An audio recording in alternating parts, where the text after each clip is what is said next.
Ever wondered how your computer finds its way around the massive world of the internet? It all starts with something called an IP address. Think of it as your digital home address. Just like a physical letter needs a street address to reach you, every piece of data needs an IP address to find the right device. We use two main versions, IPv4, which looks like 4 sets of numbers, and the newer IPv6, which was created because we simply ran out of addresses for all our devices. Your home has one public IP address. This is assigned by your internet service provider and is how the outside world sees you. Think of it like the address of your apartment building. But inside your home network, your router assigns each device its own private IP address, like individual apartment numbers.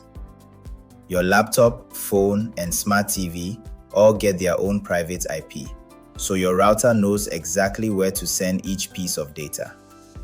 Private IPs typically follow ranges like 192.168.x.x or 10.x.x.x, and they are only visible within your local network. And while some IPs are static and never change, most home users have dynamic addresses that might refresh every time your router. So next time you're browsing, remember that your IP address is the unsung hero making every connection possible. See you in the next one.